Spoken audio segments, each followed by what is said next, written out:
स्वागत है फ्रेंड्स आपका हमारे चैनल ट्रैवलर यात्री में और नव वर्ष की आप सबको हार्दिक शुभकामनाएं। जैसे हमने आपको अपनी पिछली वीडियो में बताया था कि हम अहमदाबाद जंक्शन से वंदे भारत लेके द्वारका जाएंगे, तो हमने वो ली और उसका जो डिस्टेंस है द्वारका तक जाने का वो करीब 500 किलोमीटर्स है। ये ट्रेन शाम को 6 बजे रन होती है और आपको रात को 12 बजे जो है वो द्वारका पहुंचाएगी। और बहुत सारे लोगों की क्वेरी थी कि रात में कहाँ रुके, तो अब आपको उसकी टेंशन लेने की नीड नहीं है, क्योंकि रेलवे ने प्लेटफॉर्म पर ही रिटायरिंग रूम्स की अरेंजमेंट की हुई है द्वारका रेलवे स्टेशन पर, जिसमें आपको दो कैटेगरी ऑफ रूम जो है वो मिल जाएंगे,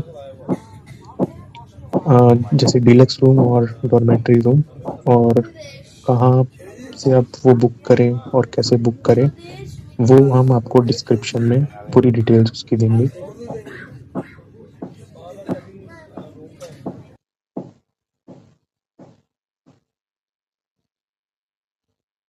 तो जैसे ही आप प्लेटफॉर्म 1 पे उतरेंगे तो बिल्कुल सामने आपको डॉर्मेट्री दिख जाएगी।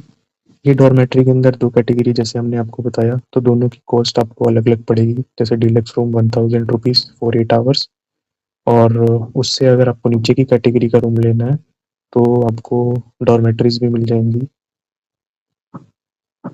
कुछ इस तरह से डॉर्मेट्री दिखेगी जिसकी कॉस्ट 500 रुपीज़ रहेगी फॉर 6 आवर्स।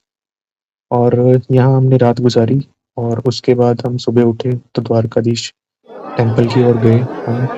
तो यहाँ से करीब 2.5 किलोमीटर पड़ता है और जब हम सुबह वहाँ पहुँचे तो हमने ये देखा कि वहाँ पर बहुत ज़्यादा रश था, क्योंकि उस टाइम जो है वो पीक सीज़न चल रहा है, सब लोग छुट्टियाँ मना रहे हैं, तो जिसकी वजह से हमें थोड़ा वीडियो कैप्चर करने में भी इशू आए।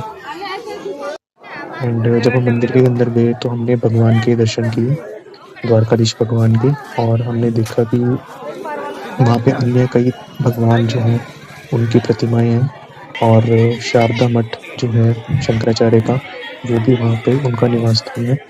और दर्शन में हमें करीब 1.5 घंटे लगे, क्योंकि अंदर काफ़ी ज़्यादा रश था और भगवान का श्रृंगार वगैरह हो रहा था।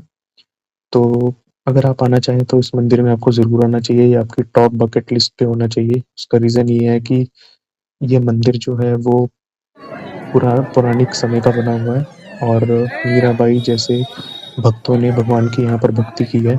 आप जैसे ही मंदिर से बाहर आएंगे आपको नाश्ता रेडी मिलेगा, तो आपको मल्टीपल काइंड ऑफ वैरायटी मिल जाएंगी, जिसमें आपको लोकल व्यंजन मिलेंगे जैसे ढोकला, फाफड़ा, पोहा।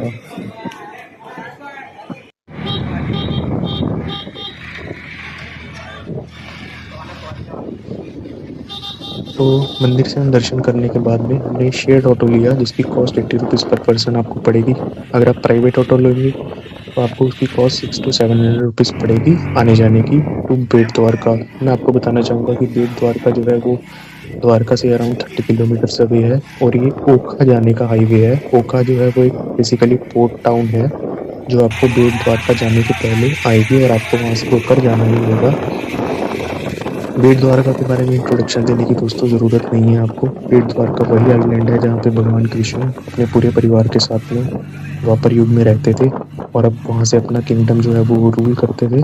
और ये वही स्थान है जहाँ पर सुदामा जी भगवान कृष्ण जी को मिलने के लिए गए थे, और उनकी भक्ति से इम्प्रेस होकर भगवान श्री कृष्ण ने उन्हें ये बेट द्वारका आइलैंड जो है वो as a symbol of love gift किया था। तो फ्रेंड्स, मैं आपको ओखा के बारे में थोड़ा शॉर्ट डिस्क्रिप्शन देना चाहूँगा, जितना मुझे समझ में आया कि ओखा जो है वो एक पोर्ट टाउन है, और इसके अगर आप हाईवे के दोनों साइड देखेंगे तो आपको समुद्र मिल जाएगा। जितना मुझे समझ में आया यहाँ दो प्रकार के जो हैं इंडस्ट्रीज, एक है सॉल्ट प्रोडक्शन और फिशरीज। तो आप जाएंगे अगर इस हाईवे पे तो आपको कुछ फैक्ट्री दिखेंगी जो कि सॉल्ट प्रोडक्शन प्रोसेसिंग का काम कर रही है, और वहीं दूसरी ओर आपको काफ़ी सारी बोट्स खड़ी दिख जाएंगी फिशरमैन, जो कि मैंने देखा कि वो फिशेस जो हैं वो पकड़ के लेके आते हैं समुद्र से। और उसके बाद में यहाँ काफ़ी बड़े बड़े कंटेनर जो होते हैं वो खड़े होते हैं, जहाँ पर फिशेस जो हैं वो एक्सपोर्ट की जाती हैं। और हमें ये पता लगा कि पहले लोग ओखा से फेरी करते थे, फेरी यानी बोट, बेट द्वारका जाने के लिए। बट लास्ट ईयर 2024 में एक नए ब्रिज का इनॉग्रेशन हुआ है जिसका नाम है सुदर्शन सेतु, और ये इंडिया का सबसे लंबा केबल ब्रिज है। तो अब आपको अगर बेट द्वारका आना है तो आप अपने 2 व्हीलर्स या 4 व्हीलर्स को लेकर के बेट द्वारका आ सकते हैं, आपको कोई दिक्कत नहीं होगी। एंड मुझे पता लगा कि बोट्स का यहाँ मोस्टली जो काम है वो अब बंद हो चुका है। Either they have move to some other occupation or they have switch to fisheries. Bet Dwarka island जैसे ही आप सुदर्शन सेतु क्रॉस करेंगे, लेफ़्ट लेते ही आप बेट द्वारका आइलैंड पर पहुंच जाएंगे। एंड वहाँ पे कैमरा अलाउड नहीं था, तो कैमरा बाहर रखने के बाद में हम अंदर गए और अंदर जाकर के हमने भगवान के वहाँ दर्शन किए। तो अगर आप जब भी द्वारका आएँ तो आपको बेट द्वारका आना ही आना चाहिए। और ऐसा माना जाता है और कुछ एक्सकवेशन हुई है जिसके थ्रू ये पता लगा है कि बेट द्वारका आइलैंड के आसपास जो सी है उसके अंदर ही वो अवशेष हमें मिले हैं जो द्वारका प्राचीन हुआ करती थी।